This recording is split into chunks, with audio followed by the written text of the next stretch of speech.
Hey everyone, James Foster here, and welcome to Bruxer TV episode dos. And today we got some really good stuff. I got even more than yesterday, so this episode will hopefully be a little bit longer, and we'll keep adding, keep making it better, day as we go. So let's jump right into it. First things first. Rampage Jackson is talking about leaving the UFC. He's not very happy.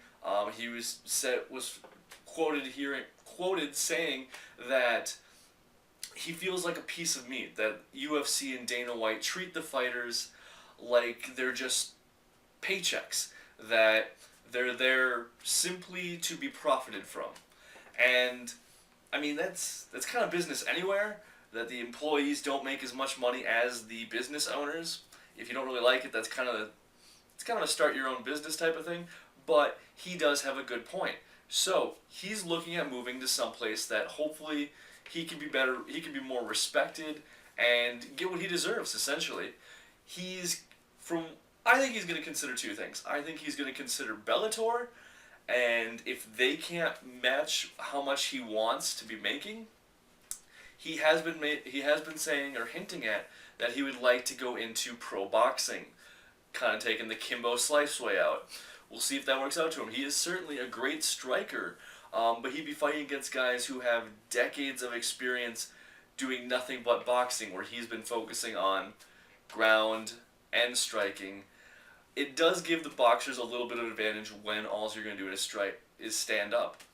That being said, the man has some powerful hands, and if he can get a hold of some people, he can definitely knock them out.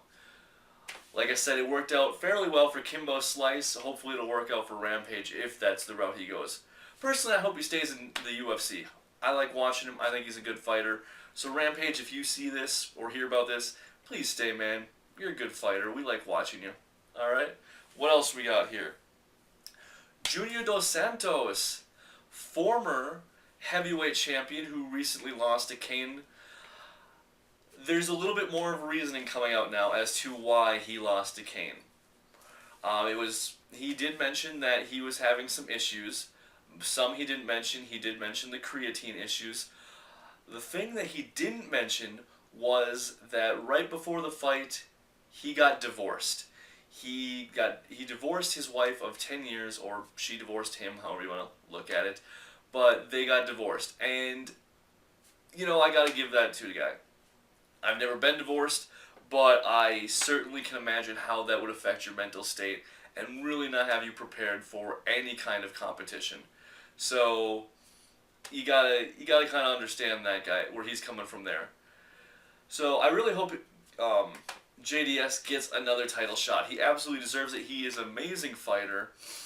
He did put out a good fight against Kane, even though Kane kind of dominated him from the get-go, especially that first round or two. He really laid it on him. But JDS is a great fighter, and hopefully he'll be back in the spotlight to get another title shot against Kane very, very soon. So, next, who watched Bellator last night? Bellator was the big thing on Spike TV last night. It was their debut show. They had a incredibly packed lineup. They had 2 title defenses that night alone. The featherweight fight that was actually the co-main event, in my opinion, should have been the main event. That was by far the best fight of the night.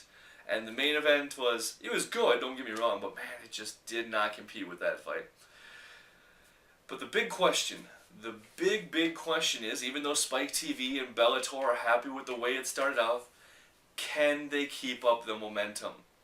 They're not going to be able to have title fights every single week. Are they going to be able to keep people interested? I don't know. Their lack of big names, there's not going to be a title defense every time. It's going to be tough. They're going to have some seriously awesome matches. There are going to need to be some fight of the night, most of the event. So, we'll see if they can keep that up. I don't know if it's going to happen. Next up, talked yesterday about Ronda Rousey's